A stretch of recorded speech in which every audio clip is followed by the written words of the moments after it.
اللهم صل على محمد وعلى آل محمد। अस्सलामु अलैकुम वरहमतुल्लाहि वबरकातुह। आज के इस सबक में हम सीखेंगे सूरह ताहा की आयत नंबर 105 से और पारा नंबर है 16 क़ाल अलम। आज का सबक शुरू करते हैं। अऊज़ु बिल्लाहि मिनश शैतानिर रजीम, बिस्मिल्लाहिर रहमानिर रहीम। وَيَسْأَلُونَكَ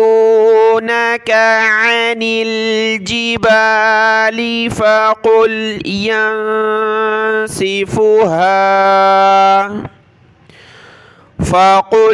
يَنسِفُهَا رَبِّي نَسْفًا فَيَذَرُهَا قَاعًا صفصفا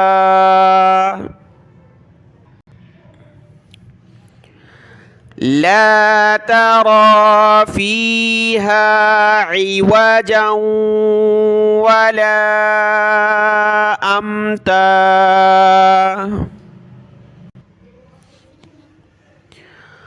يومئذ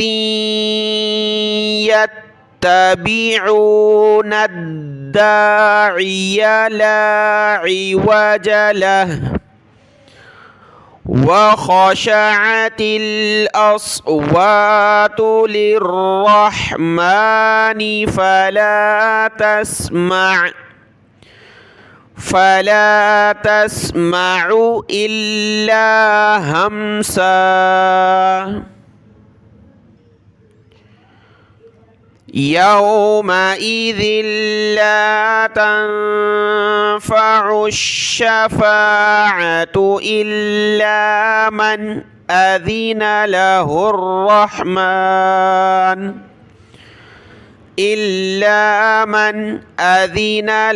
الرحمن ورضي له قولا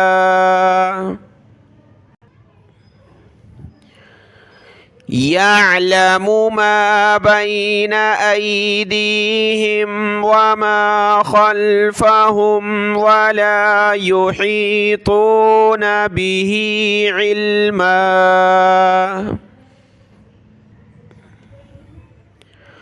وعنت الوجوه للحي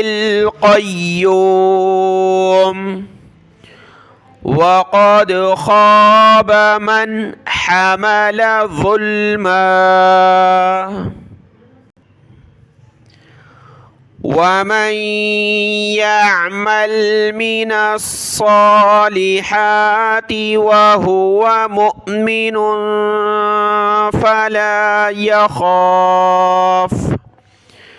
فلا يخاف ظلما ولا هضما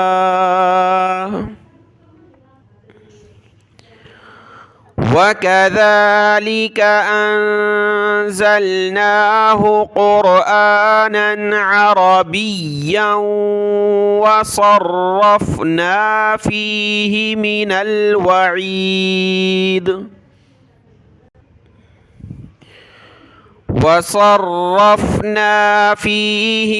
الوعيد لعلهم يتقون أو يحدث لهم ذكرا فتعالى الله الملك الحق ولا تعجل بالقرآن من قبل أن يقضى إليك وحيه وقل رب زدني علما وقل رب زدني علما ولقد عهدنا إلى آدم من قبل فنسي ولم نجد له عزما وإذ قلنا للملائكة اسجدوا لآدم فسجدوا إلا إبليس أبى فقلنا يا آدم إن هذا عدو لك ولزوجك فلا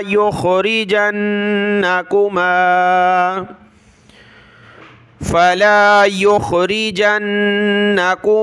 من الجنة فتشقى إن لك ألا تجوع فيها ولا تعرى وأنك لا تظمأ فيها ولا تضحى فوسوس إليه الشيطان قال يا آدم هل أدلك على شجرة الخلد وملك لا يبلى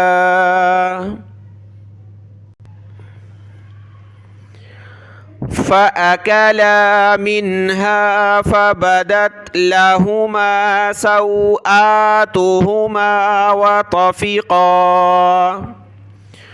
وطفقا يخصفان عليهما من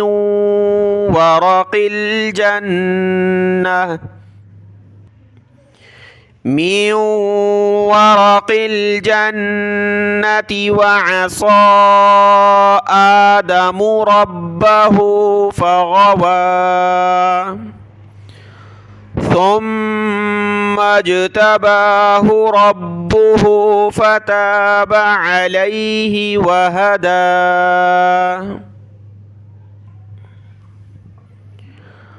قال اهبطا منها جميعا بعضكم لبعض عدو فإما يأتينكم مني هدى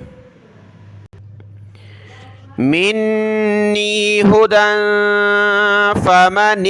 اتبع هداي فلا يضل ولا يشقى